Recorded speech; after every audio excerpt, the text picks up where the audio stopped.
Welcome back to Tropical Boise. My name's Rich. Thought I'd give you a little yard update on my experiment with the palms. They're all doing really well. It's December 9th today, so we're about to the shortest time of the year. You can see the sun's heading down right now, and we're about 4 o'clock. It's about 5:08 this time of year. Boise's in the wrong time zone. It's the only place in the world you can drive 3 different directions, I think, and lose an hour by changing time zones. Anyways, palms are looking real good. I'll give you a look here into the needle palm box. I was a little concerned over on the other side. He looks a little dry, but the main stem, the main fronds, those all look good in there. Thermal cube hasn't kicked on for that one yet at all. In fact, only one it has. We've had pretty typical December weather so far in terms of temperatures. We did just have an inversion, which those are pretty rough around here. You can see that it's sky blue now, but when it gets inversion, you get cold air trapped down below here in the valley and warmer air above, and then the pollution can't escape, and it gets pretty gray and nasty pretty quick. So that just subsided, and the temperatures usually don't change much between high and low, maybe 3 to 4 degrees. See the Mediterranean fan palm in here. He's still lots green, looks happy. Haven't had to close any of these guys up. Haven't had to, like I say, only the one has had the thermal cube kick on, and I'll show you him now. And when that happened, it shot the temperature way up, and that's the windmill palm here, which it looks real happy, still nice and green in there. Like I say, you can see the big pack of lights. That's only come on a couple of days so far. So far it's been pretty good in terms of how these have been doing. The big one over here is the California fan palm, and same thing, nice and green.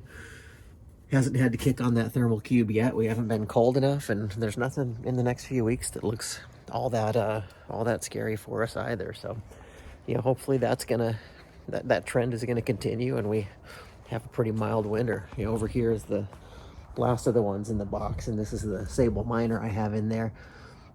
Same thing, no thermal cube is kicked on in that one yet either. So, that's kind of the palms here at this point. We'll talk a little bit about some of our weather updates and kind of how I'm looking at the science, but we'll take a look at that here next. All right, I also want to do a little update on my office plants that I've got going in here, trying to keep these guys going through the winter. So this is how the Mexican fan palm that I've grown from seed is doing. I'm leaving this guy on because that's the initial thing that sprouted from the seed, and so he's really happy. He's grown some big boy fronds. He put that one out a few weeks ago and got this new one starting out. So really happy here in this south-facing window. He's super happy. I noticed over here on my lemon tree, I got some buds coming up on this guy, so that's kind of exciting.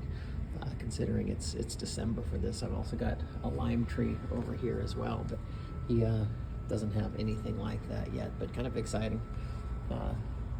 At the Thanksgiving Christmas cactus over here, he's starting to get some blooms on him, so it's nice to see some color that's flowers this time of year. All right, let's talk about the weather a little bit. Well, welcome back, everybody. I want to take a couple minutes and just kind of talk about the weather data that I've been tracking, and we'll continue to track all winter. Remember, my goal here is to try to mimic the temperatures of St. George as much as I possibly can. Palm trees grow there with, as far as I can tell, no protection whatsoever. So I figure if the temperatures in my box, if I can create that microclimate to where at least the lows are comparable with what St. George has, that I should be in pretty good shape. Last update I did was right before Thanksgiving, which this is kind of our November temperatures that I'm hovering over here. And as you can see, we did really well up until we got past Thanksgiving. And still the temperatures in the box were fine, which I was pretty happy about. It was right here on the 29th and the 30th when that windmill palm actually kicked on the thermal cube for the first time. It's still the only box that's done that, though, so I'm pretty happy with that. However, inside the box, as you can see, we were still at 35. We haven't hit freezing inside one of those boxes yet. As we've come into December, we've been dealing with this inversion that kind of keeps coming around. That's what you see when you see these highs of 29 and lows of 23, and then 27 and 23. you get that upper level of high pressure that's warmer air over the top of the valley, and it traps in all the cold, and then it gets nasty with the pollution. The temperature changes virtually nothing at all over the 24-hour period. We've got another one starting to come in here, as you can see that today the low 24 and the high 28, or actually yesterday was what that was. But even with those, we've still got temperatures, lows in the boxes.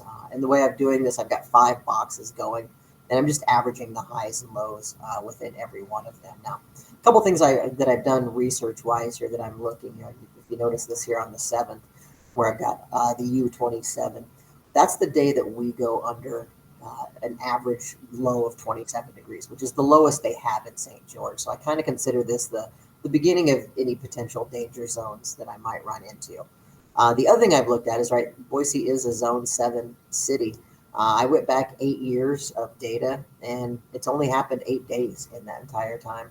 And all of them have happened between December 19th. So that's when the real danger zone for me, I think, is really going to begin. And the last time that it's happened any of those 8 days was January 17th. Okay. So that's kind of not maybe the total end, because the other thing that happens here is on January 27th. That's when our average low will be above 27. We'll be back to being on par with what the conditions are in St. George. So not a super long time. And then I think by the time we get into February, just looking at our historical data, we should be in pretty good shape. So far, I'm really pleased with the averages that I'm getting in the boxes. The fact the thermal cubes haven't kicked on yet is pretty nice. When I look at the forecast coming up, I don't see anything, especially with low temperatures, that looks really dangerous, even through the end of the month. Of course, once they forecast out that far, I mean, it's hard to say, things could change quickly. But so far the winter is looking pretty good in terms of what we've got. And kind of the last thing I just wanted to show you here is this is a screenshot of what's happening inside those boxes right now.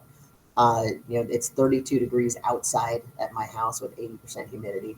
Our humidity tends to go up quite a bit during these inversions, and that 32 is a little bit below a normal high for today.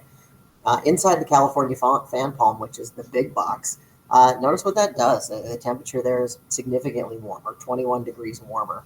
And a big part of that is right now is that I do leave the boxes open on top, and they are facing south. So that's getting a little sun in there that's helping warm that up as well. California fan palm is getting a lot of sun at this point, which is why it's 21 degrees warmer.